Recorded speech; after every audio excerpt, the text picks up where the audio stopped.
Salams and welcome in part number 166 in this fabulous book. Muhammad Sal'lal'laa'hu A'lay'hi Was'sallam is life based on the earlier sources. We're now coming to the end of the Battle of Badr. The Muslims have suffered a severe setback. The archers have descended. Khalid bin Walid came round. Nabi Sallallahu Alaihi Wasallam was being attacked repeatedly. At one stage, the sword hit him. The coat mail went to his cheekbones. He collapsed unconscious, but they led him up safely up to the mountain of Uhud, where at one stage there was a large boulder. He could not climb over it. Talha bent down, and Nabi Sallallahu Alaihi Wasallam climbed on his shoulder, and he went up. And it was more or less like a cave in which Nabi Sallallahu Alaihi Wasallam and the Sahaba found some refuge there. And even in modern times, the area of Uhud is a famous place where the Muslims come to for pilgrimage, and it's one of the places of ziyarah. So what lessons, let's just look very briefly at a quick summary.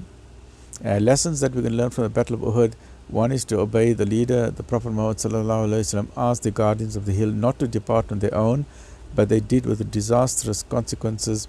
Even the most powerful leader like the Prophet ﷺ will not be able to save the people if they are disobedient to him. Secondly, being a Muslim does not assure victory. There must be planning and strategies. The character and actions of an individual determine the outcome of a battle. Even after many years, the Battle of Uhud is still a significant chapter in the Islamic history. Mount Uhud is currently one of the most famous mountains in the Arabian Peninsula. Because of its Islamic past, it attracts numerous visitors. Muslims visit the battlefield of Uhud to witness the historical legacy, the graveyard of the soldiers, and the picturesque terrain of Mount Uhud. They also climb the peak to view the Uhud battlefield to try and get a glimpse of what the Nabi Sallallahu Alaihi Wasallam saw. Hiking and rock climbing among the thrilling activities conducted there here at Mount Uhud as part of the ziyarah. In addition, it houses the cave known as Ghar Uhud, the cave where Muhammad Sallallahu Alaihi Wasallam took refuge after the battle. There is also a mosque present in the valley of Mount Uhud. Right, so let's continue with this. Now we're looking at the chapter number 53, which is part 166, and we're looking at chapter number 53, which is revenge, where now that the Muslims are now have taken refuge in Mount Uhud, the battlefield is laying open for the Quraysh, and they now some of them are now mutilating the bodies with terrible outcomes, and they are now taking revenge. Quraysh were now busy about their dead. So let me just see if we can, before we come to what the Quraysh are doing, let's just see briefly what some of the scholars have to say with regard to this, the aftermath of the battle itself. Right. The battlefield is generally believed by scholars to be a defeat for the Muslims, as they had incurred greater loss than the Meccans. Robinson, in his book Writing the Encyclopedia of Islam, states the notion that the Muslims suffered a disheartening defeat. But other scholars such as William Montgomery Watt disagree, noting that while the Muslims did not win, the Meccans had failed to achieve their strategic aim of destroying Muhammad Sallallahu Alaihi Wasallam and his followers, and that the Meccans' untimely withdrawal indicated weakness on their part. And I agree with this latter understanding, in the sense that I don't regard it as a victory or a defeat. It was basically a draw, and it was not a clear-cut victory for the Quraysh, because they did not take advantage, they did not capitalize on the victory that they had. They just quickly took the revenge, and they ran out of their helter-skelter, because immediately the next day Nabi Sallallahu Alaihi Wasallam formed another army in pursuit of the Meccan army. When Abu Sufyan heard that Nabi Sallallahu Alaihi Wasallam is behind them, he ran back to Mecca. Nabi Sallallahu Alaihi Wasallam wanted to make sure that the Medina territory must be safe. So he wanted to kick them out of this territory. To say, you all don't belong here. And the Meccans, they ran away. So if they were as strong as what they thought, they would not have been scared. But meanwhile they got up and they ran away. But let's look at this chapter regarding the revenge, right? So now we don't need this map anymore. I'll just keep it here in case we need to refer to it, right? Quraysh were now busy about their dead and their wounded. The losses had not been that great on the side of the Quraysh. There were only 22 killed out of 3,000. Then they counted the losses of the enemy and found that there were 65 of the Muslims who had died. 65, many of whom they did not know. Only 3 were the emigrants. Only 3 were of the Muhajirin, who were the original people from Mecca, the Muslims from Mecca. These were the very senior ones. One was Hamza bin Abdul Muttalib, Hamza radiallahu anhu. Then was Mus'ab ibn Umair, the wonderful, amazing human being who came there.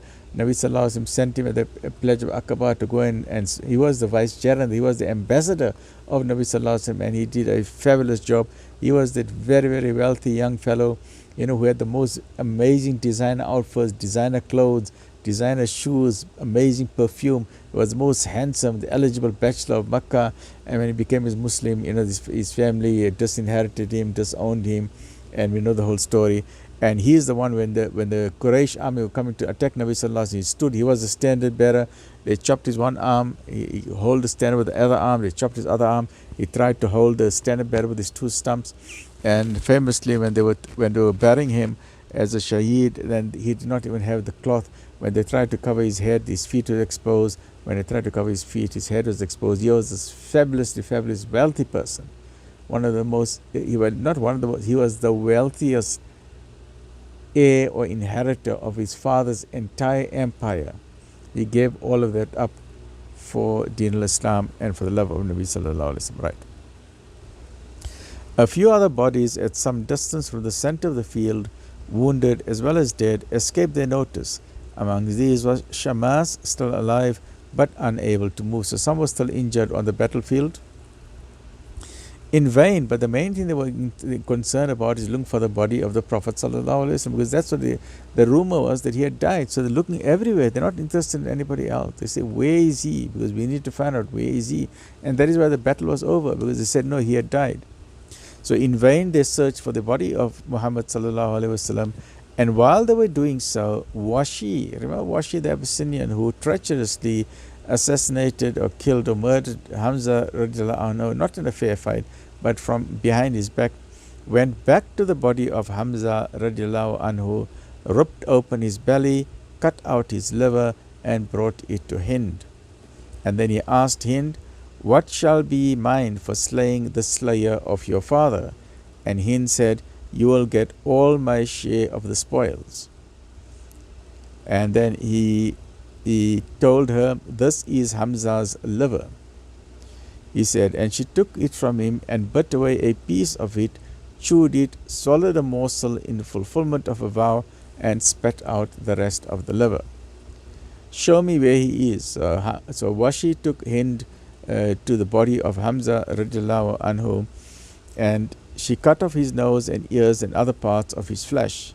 When she took off her necklaces and pendants and anklets and gave them to Washi, telling the woman who were with her to mutilate others of the dead. So she told everyone, do what I'm doing, cut off the ears, nose, and other parts of the body and use it as a new necklace for you.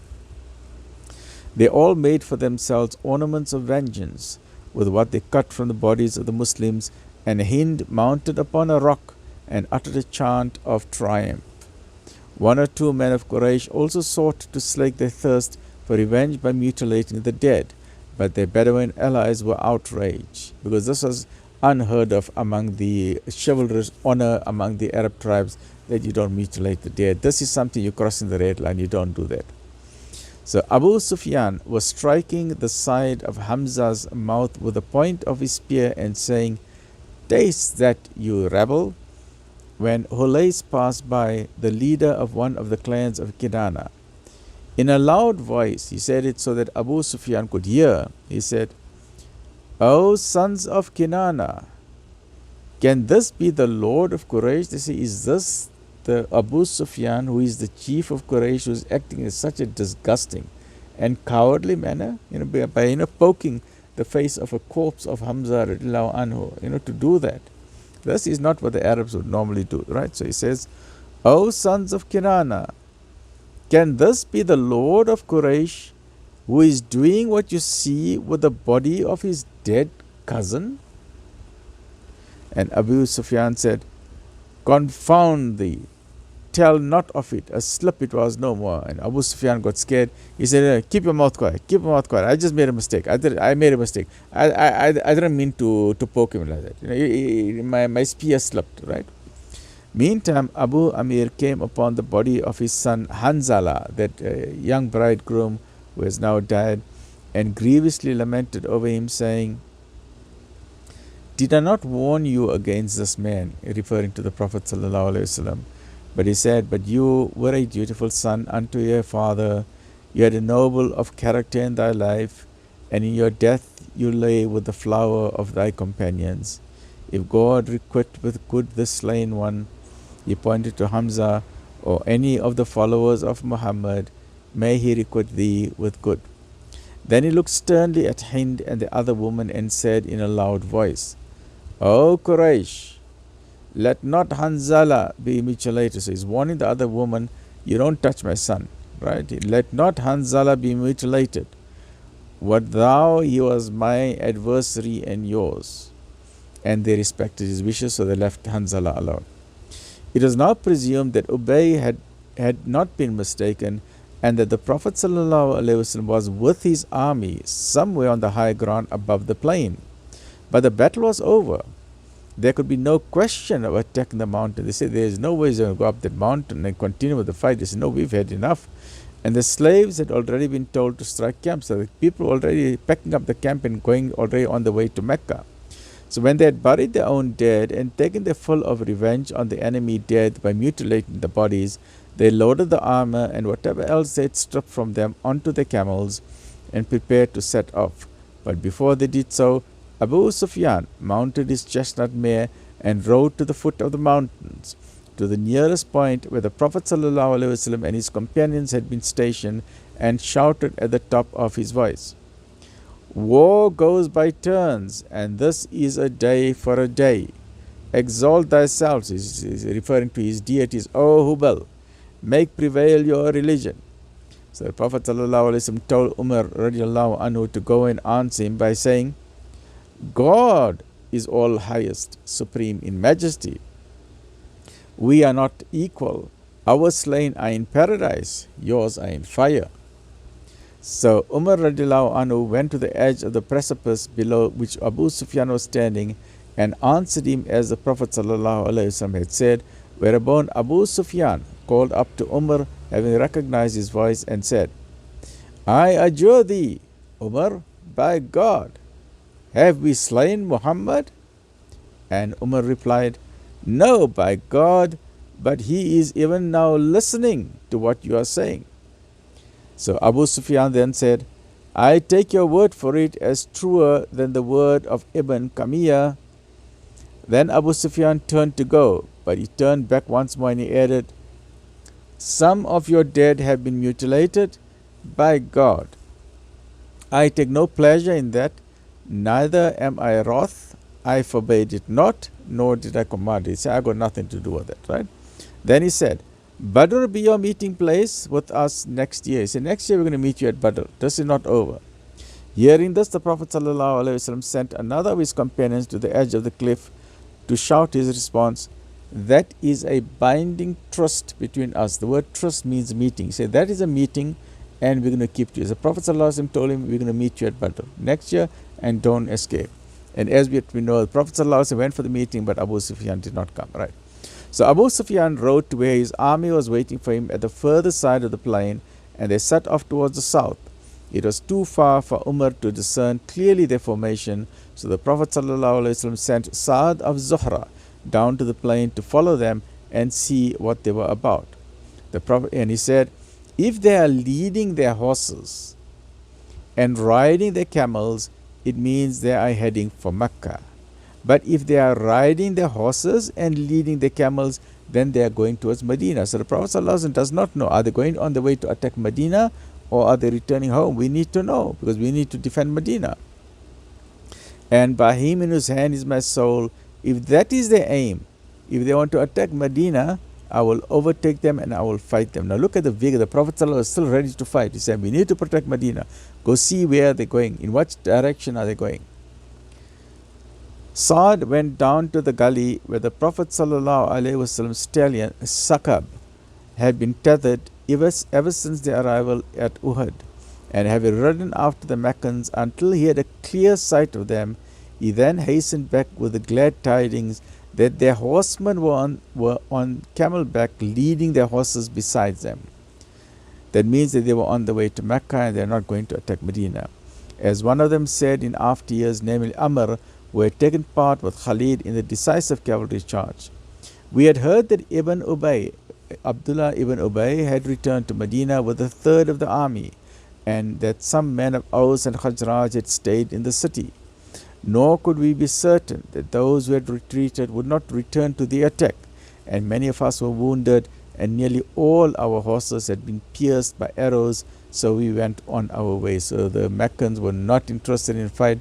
Their horses were injured, by the initial flurry of arrows, and many of them were wounded, and he said, these Muslims are not an easy foe to get rid of, and he said, we are not interested, because Abdullah ibn Ubay is still there with 300 people in Medina, and if the Prophet ﷺ knows that we are on the way to Medina, they're going to come behind us, and then we will be caught in a battle that we don't want. So we rather count our losses and rather head back to Mecca.